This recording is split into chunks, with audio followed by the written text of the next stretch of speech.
ये कहानी है जंगल में रहने वाले एक ठग की दो बेटियों की, जो जंगल से गुजरने वाले मुसाफिरों को छल कपट से लूटकर उनका कत्ल कर देती। पर फिर एक दिन एक ऐसा मुसाफिर आया जिससे उन सब की जिंदगी बदल गई। एक गुस्सैल राजा ने अपने पुत्र के किसी दोष के कारण उसे देश निकाला दे दिया। राजकुमार ने दुखी मन से अपने गुजारे के लिए 4 लाल और कुछ स्वर्ण भी अपने साथ ले लिए और भरे हृदय से अपने पिता का महल छोड़ दिया। चलते चलते वो जब शहर से कुछ दूर पहुंचा तो उसे एक साधु का आश्रम दिखाई दिया। राजकुमार उस साधु को दंडवत प्रणाम करके एक तरफ बैठ गया। जब साधु ने उसकी मायूस शक्ल और देह पर कीमती वस्त्र देखे तो साधु ने उससे पूछा, बच्चा तुम कौन हो और यहाँ कैसे आए? राजकुमार बोला, महाराज मैं राजा चंद्रगुप्त का पुत्र महेंद्रगुप्त हूँ। मुझे मेरे पिता ने देश निकाला दे दिया है, इसीलिए मैं परदेश जा रहा हूँ। रास्ते में आपका आश्रम दिखाई दिया तो मेरे मन में आया कि आपके भी दर्शन करता चलूं। साधु ने महेंद्रगुप्त की बात सुनकर कहा, वत्स तुम नेक इंसान हो और परदेश जा रहे हो,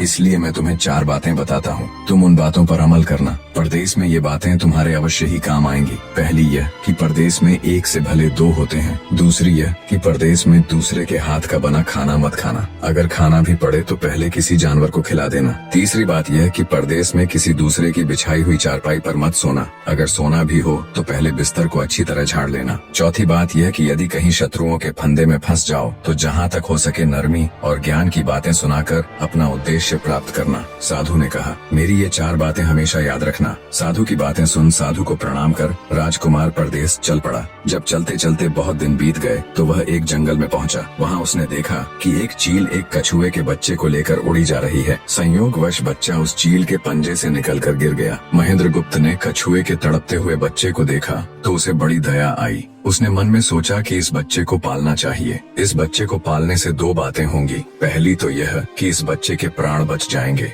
और दूसरी यह कि साधु द्वारा कही गई पहली बात भी पूरी हो जाएगी कि सफर में एक से भले 2 होते हैं और इससे बातें करते हुए दिन भी आसानी से बीतेंगे। यह सब सोचकर महेंद्रगुप्त ने बच्चे को अपने साथ ले लिया। अब सफर में उसके साथ वह कछुए का बच्चा भी हो लिया। कुछ दिन के सफर के बाद राजकुमार को एक अच्छा सा स्थान दिखाई पड़ा। उस स्थान पर पहुंचकर उसने कुछ खाया पिया और फिर कछुए के बच्चे से बोला, तुम यहाँ बैठे रहना, मैं जरा थोड़ी देर सो लूं। यह कहकर महेंद्रगुप्त एक पेड़ के नीचे सो गया। उसी पेड़ के ऊपर एक सांप और एक कौवा रहते थे। उन दोनों का यह दस्तूर था कि जब कोई मुसाफिर उस पेड़ के नीचे ठहरता तो सांप उसे डस लेता और कौवा उसकी आंखें निकाल लेता। नाग ने जब सोते हुए मुसाफिर को देखा तो पेड़ के नीचे उतरा और राजकुमार को डस लिया। सांप के डसते ही तुरंत राजकुमार के प्राण पखेरु उड़ गए। कुछ देर में जब कछुए की नजर महेंद्रगुप्त पर पड़ी तो वह उसे मरा देखकर बहुत घबराया और महेंद्रगुप्त के ऊपर बैठकर रोने लगा। तभी कौवा भी पेड़ से नीचे उतरा और ज्यों ही उसने महेंद्रगुप्त की आंखें निकालनी चाही त्यों ही कछुए ने झपटकर कौवे की गर्दन को मुंह से पकड़ लिया। कौवे ने बहुत जोर लगाया मगर कछुए ने उसे नहीं छोड़ा। तब कौवे ने सांप को पुकारा। कौवे की आवाज सुनकर सांप आ गया। उसने बड़े जोर से कछुए की पीठ पर डंक मारा परंतु कछुए ने अपना मुंह भीतर कर लिया। सांप ने कई बार कछुए की पीठ पर डंक मारा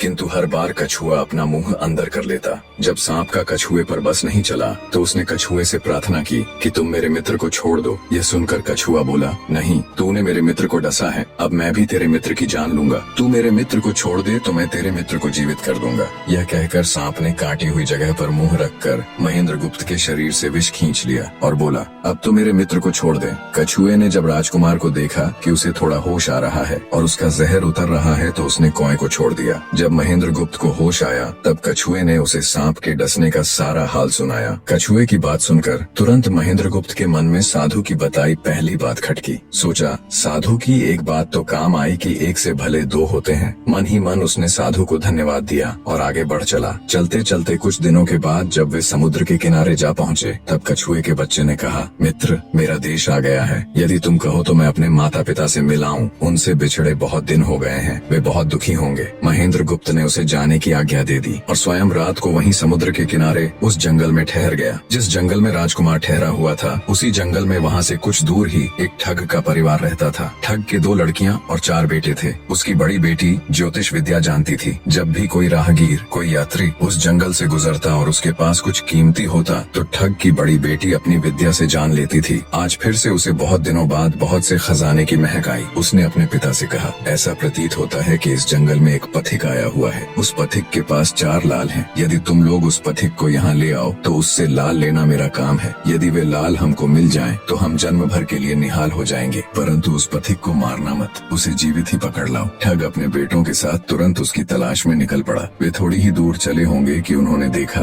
एक आदमी एक पेड़ के नीचे सो रहा है। उसे देखकर उन्होंने सोचा कि यह वही पथिक हो सकता है जिसके पास लाल है। वे उसे पकड़कर ले गए और अपनी बड़ी बेटी के हवाले करके बोले, इससे लाल निकलवाना अब तेरा काम है। ठग की बड़ी बेटी ने पूरे आश्वासन के साथ कहा, तुम लोग चिंता मत करो, मैं इससे लाल निकलवा लूंगी। ठग की छोटी बेटी ने जब महेंद्रगुप्त को देखा तो वह दिलोजान से उस पर मोहित हो गई। पहली ही नजर में वो अपना दिल उस नौजवान राजकुमार को दे बैठी। भाइयों के डर से कुछ कह तो न सकी, लेकिन मन ही मन उसको बचाने की युक्ति सोचने लगी। कुछ देर बाद ठग की बड़ी बेटी ने खाना बनाया और उसमें जहर मिला दिया। वही खाना उसने महेंद्रगुप्त को परोस दिया। जब थाली महेंद्रगुप्त के सामने आई तो उसने खाने के लिए निवाला तोड़ जैसे ही उसे खाने को हुआ तभी उसे साधु की कही गई दूसरी बात याद आई। उसने थाली में से थोड़ा सा भोजन निकालकर कुत्ते के सामने डाल दिया। जैसे ही उस खाने को कुत्ते ने खाया वो तुरंत मर गया। यह देखकर महेंद्रगुप्त ने भोजन नहीं किया। उसने अपने मन में सोचा कि साधु की दूसरी बात भी काम आई। अपनी इस चाल को असफल होते देखकर ठग की बड़ी बेटी को गुस्सा तो बहुत आया, पर वो अपने गुस्से को अंदर ही अंदर पी गई। उसने महेंद्रगुप्त के सोने के लिए पलंग तैयार करवाया और उससे कहा, जाओ पथिक, ऊपर के कमरे में तुम्हारे लिए पलंग तैयार करवा दिया है, अब तुम आराम करो। कई दिनों की सफर की यात्रा के कारण थका हुआ राजकुमार जब ऊपर आया तो उसे बढ़िया धुली हुई चादर पलंग पर बिछी हुई दिखाई दी। सोचा जो हुआ सो हुआ, कई दिनों के बाद चैन की नींद तो सोने को मिलेगी। वो जैसे ही पलंग पर बैठने को हुआ तो उसे साधु की तीसरी बात याद आई कि परदेश में हमेशा बिस्तर को झाड़कर सोना। जैसे ही उसने बिस्तर को झाड़ा तो उसके होश उड़ गए। वो बिस्तर एक कच्चे सूत से तैयार किया गया था जिसके नीचे आग का कुआं था। महेंद्रगुप्त ने देखा कुएं के अंदर बड़े बड़े आग के अंगार धधक रहे हैं। सोचा साधु की तीसरी बात भी काम आई। उसने एक बार फिर मन ही मन साधु का धन्यवाद किया और पास पड़ी एक टूटी हुई चारपाई पर लेट गया। थोड़ी देर पहले जो राजकुमार चैन की नींद लेने की सोच रहा था, अब नींद उसकी आंखों से कोसों दूर थी। अब तो उसे अपनी जान के लाले पड़े थे। सोचने लगा, आज की रात बचना बहुत कठिन है। तभी ठग की छोटी बेटी मौका पाकर आई और कहने लगी, हे प्रिय, मैं तुम पर दिलोजान से न्यौछावर हूँ, परंतु आज की रात मेरे वश में कुछ नहीं है। आज की रात मेरी बड़ी बहन की बारी है। जिस तरह भी हो सके बस आज की रात मेरी बहन से अपने प्राण बचा लो, कल मेरी बारी है। हे स्वामी, मैं तुम्हारी दासी हूँ, मैं तुम्हें साफ बचा लूंगी। इतना कहकर ठग की छोटी बेटी चली गई। जब सब लोग खाना खा चुके तो ठग की बड़ी बेटी ऊपर बने कमरे में चली। सोचा अब तक तो पथिक जलकर राख बन चुका होगा, पर जैसे ही वो कमरे के अंदर आई और देखा कि पथिक तो बिल्कुल सही सलामत टूटी हुई चारपाई पर लेटा हुआ है तो उसके क्रोध की कोई सीमा न रही। तुरंत उसने कटार निकाली और क्रोध से बोली, हे पथिक, या तो अपने 4 लाल मुझे अभी के अभी दे दे, वरना मैं तुझको मार डालूंगी। उसी समय महेंद्रगुप्त को साधु की चौथी बात याद आई कि कहीं शत्रुओं के फंदे में फंस जाओ तो जहाँ तक हो सके नरमी और ज्ञान की बातें सुनाकर अपना उद्देश्य प्राप्त करना। उसने सोचा कि आज रात बचना मुश्किल है, पर साधु की चौथी बात भी आजमानी चाहिए। महेंद्रगुप्त ने यह सब सोचकर लड़की से कहा, मेरे पास लाल नहीं है। यदि तू मुझको मारेगी तो वैसे ही पछताएगी जैसे बंजारा अपने कुत्ते को मारकर पछताया था। लड़की गुस्से में बोली, कौन बंजारा और कौन सा कुत्ता, क्या बक रहे हो तुम? तब राजकुमार बोला, तुम नहीं जानती तो सुनो लड़की, एक बंजारा था जिसने एक कुत्ता पाल रखा था। वो कुत्ता बहुत समझदार था जिसे बंजारा अपनी औलाद से भी ज्यादा प्यार करता था। एक समय ऐसा आया कि एक कातक नाम की भयंकर बीमारी के चलते बंजारे का सारा परिवार उस बीमारी की भेंट चढ़ गया और बंजारे की करोड़ों की संपत्ति भी बिक गई। दुखी बंजारा अपने कुत्ते को लेकर आगरा में एक साहूकार के पास जाता है और साहूकार को 10,000 के बदले अपना कुत्ता गिरवी रखने को बोलता है। उस समय 10,000 एक बहुत बड़ी रकम होती थी। पहले तो बनिए ने बंजारे को मना कर दिया, पर फिर कुछ सोचकर उसने बंजारे को 10,000 रुपए दे दिए। कुछ ही समय बीता था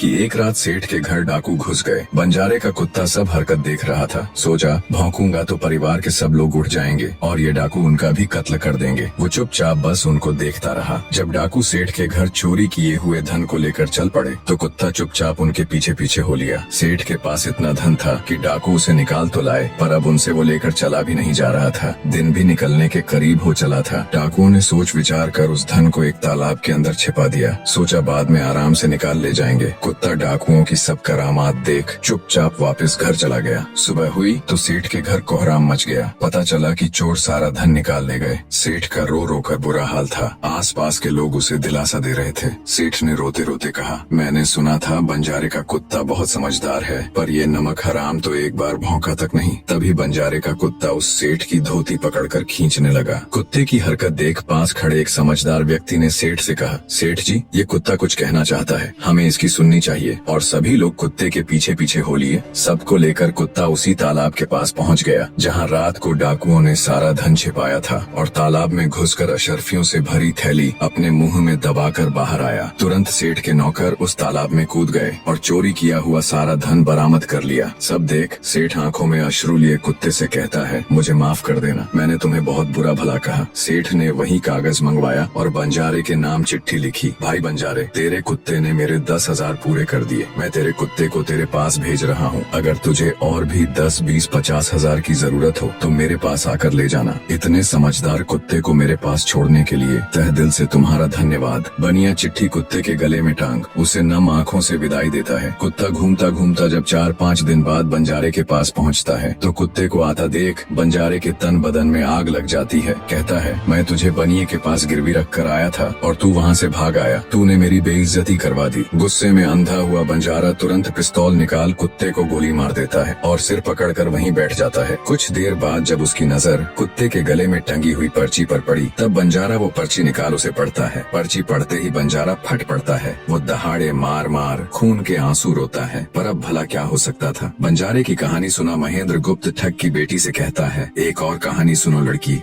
एक राजा के पास एक बहुत समझदार पढ़ाया हुआ तोता था। वह बड़ा चतुर था। एक दिन राजा तोते को अपने साथ गंगा स्नान को ले गया और उसको घाट पर बैठाकर स्वयं स्नान करने लगा। तभी तोते की नजर अमर फल पर पड़ी जो पास ही नदी में बहता हुआ आगे बढ़ा जा रहा था। वह उसको नदी से बाहर निकाल लाया और राजा के आने पर उसको वह अमर फल देता हुआ बोला, महाराज, यह अमर फल है, इसे खा लीजिए। राजा ने कहा, मैं अकेला अमर फल खाकर क्या करूँगा, अपने बाग में लगा दूंगा। जब इसमें फल लगेंगे तब सब कुटुम्बियों को खिला कर अमर कर दूंगा। गंगा स्नान से लौटकर राजा ने वह फल माली को देकर कहा, इस फल को बाग में लगा दो। थोड़े ही दिनों में पेड़ फल फूल गया, उसमें फल लगने लगे। एक दिन एक फल पककर पेड़ से गिरा तो उसे सांप ने सूंघ लिया, जिससे वह जहरीला हो गया। अनजान माली वह अमर फल लेकर राजा के पास आया। राजा फल को देखकर बहुत खुश हुआ और कुछ सोचकर वो फल पहले कुत्ते को खाने को दिया। क्योंकि राजा बड़ा नीतिवादी और विचारवान था, वह जानता था कि बिना सोचे समझे किसी भी वस्तु को खाना ठीक नहीं होता। राजा ने ज्यों ही वह फल कुत्ते को खिलाया, कुत्ता मर गया। यह देखकर राजा ने क्रोधित होकर अपने तोते से कहा, बेईमान तोते, तू हमें जहर देकर मारना चाहता था। ये कहकर राजा ने क्रोध में आकर तोते को मार डाला और माली से कहा, इस पेड़ के चारों ओर घेरा डाल दो जिससे कोई इसका फल न खा सके। एक दिन उसी शहर में एक सास बहू में भीषण लड़ाई हुई। बुढ़िया घर से निकलकर कहने लगी, आज मैं राजा के बाग में जाकर जहर वाला फल खा लूंगी। ये कहकर वह बाग में आई और जैसे ही उसने फल तोड़कर खाया तो वह 16 वर्ष की युवती बन गई। जब राजा को यह समाचार मिला तो उसे सारा माजरा समझते देर न लगी। राजा को बड़ा दुख हुआ। वह कहने लगा, वास्तव में यह अमर फल ही है, मैंने व्यर्थ ही इतने समझदार तोते को मार डाला। इतनी दास्तान कहते कहते सवेरा हो गया। तब ठग की बेटी ने महेंद्र गुप्त से कहा, आज तो तूने मुझे बातों में लगाकर अपनी जान बचा ली, परंतु आज रात मेरी छोटी बहन की बारी है, वो तुझे हरगिज जीवित न छोड़ेगी। जब ठग की छोटी बेटी को पता चला कि महेंद्र गुप्त जिंदा और बिल्कुल सही सलामत है तो उसकी खुशी का ठिकाना न रहा। अपनी बहन को दिखाने के लिए ऊपरी मन से बोली, तुम निश्चित रहो बहन, मैं आज इससे लाल लिए बगैर छोड़ने वाली नहीं हूँ। दिन बीता और रात हुई। तब ठग की छोटी बेटी महेंद्र गुप्त के पास गई और बोली,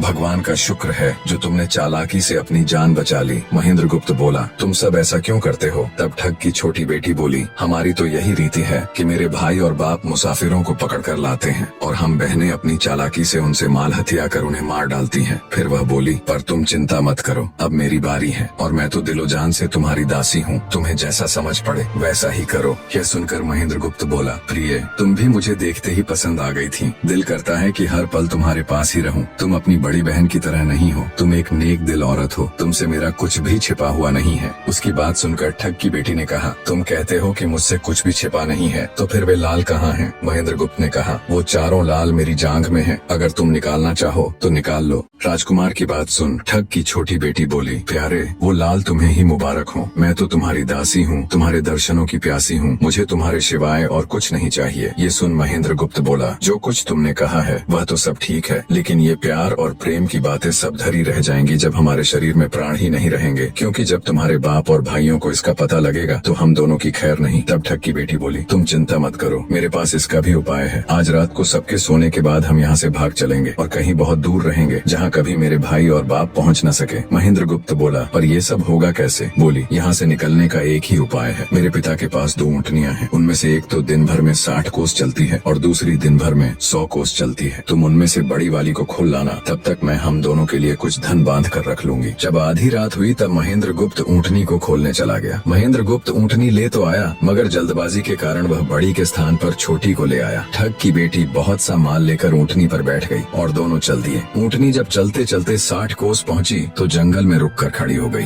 बीच जंगल में ऊँटनी को खड़ी देखकर महेंद्र गुप्त और ठग की बेटी के होश उड़ गए। ठग की बेटी बोली, अनर्थ हो गया, तुम रात के अंधेरे में बड़ी ऊँटनी की जगह छोटी को ले आए। मेरे पिता और भाई आते ही होंगे, वो हमें नहीं छोड़ेंगे। इधर जब सवेरा हुआ तो ठग ने देखा कि उसकी बेटी और मुसाफिर दोनों गायब हैं। उसने सोचा कि निसंदेह वह बदमाश मेरी बेटी को भगा ले गया है। तबेले में जाकर देखा तो पाया कि छोटी ऊँटनी गायब है और बड़ी वहीं है। सोचा ज्यादा दूर नहीं गए होंगे और ऊँटनी पर सवार होकर उसने उसे तेजी से दौड़ा दिया। थोड़ी ही देर में जंगल में उस स्थान पर जा पहुंचा जहां महेंद्र गुप्त और उसकी बेटी ठहरे थे। महेंद्र गुप्त ने जब उसको आते देखा तो बहुत घबराया और कहने लगा, देखो तुम्हारा पिता आ रहा है, अब उससे प्राण कैसे बचेंगे? लड़की ने कहा, घबराओ मत और जो मैं कहती हूँ उसे ध्यान से सुनो। जाओ, जाकर उस पेड़ पर चढ़ जाओ। जब मेरा बाप तुम्हें पकड़ने के लिए आएगा और पेड़ पर चढ़ेगा तो मैं चुपके से बड़े वाली ऊँटनी पर चढ़कर उसको तुम्हारी डाल के नीचे खड़ा कर दूंगी। तुम कूद कर उस पर बैठ जाना, इस प्रकार हम दोनों बचकर साफ निकल जाएंगे। यह सुनकर महेंद्र गुप्त तुरंत पेड़ पर चढ़ गया। तब तक ठग भी वहां आ पहुंचा। पिता को देख उसकी बेटी ने फंड करते हुए कहा, पिताजी ये दुष्ट मुझे धोखे से यहाँ भगा लाया, आप इसे छोड़ना नहीं। ये सुन गुस्से से तिल मिलाया ठग महेंद्र गुप्त को पेड़ पर चढ़ा देखकर ऊँटनी से उतरा और उसे पकड़ने के लिए पेड़ पर चढ़ने लगा। बाप के ऊँटनी से उतरते ही मौका देख ठग की बेटी ऊँटनी पर चढ़कर उसे महेंद्र गुप्त की डाल के नीचे पेड़ के पास ले आई। महेंद्र गुप्त तुरंत कूद कर उस पर बैठ गया। महेंद्र गुप्त के बैठते ही ठग की बेटी ने ऊँटनी को दौड़ा दिया। ठग हाथ देखता रह गया। ठग की बेटी और महेंद्र गुप्त कई दिनों का रास्ता तय कर एक शहर में पहुँचे और दोनों वहीं बस गए। वहाँ महेंद्र गुप्त ठग की बेटी के साथ आराम से दिन गुजारता रहा और जब उसके देश निकाले की अवधि पूरी हो गई तब वह उसको लेकर अपने राज्य चला गया और उसके साथ शादी कर हंसता खेलता जीवन व्यतीत किया। निष्कर्ष, महेंद्र गुप्त और ठग की बेटी की यह कथा हमें यह सिखाती है कि प्रेम और विश्वास का बंधन सबसे मजबूत होता है। जब बुद्धिमत्ता, धैर्य और निस्वार्थ प्रेम मिलते हैं तो असंभव को भी संभव बनाया जा सकता है। जीवन में चाहे कितनी भी कठिन परिस्थितियां क्यों न आए, सही निर्णय, संयम और परस्पर विश्वास हमें हर संकट से बाहर निकाल सकते हैं।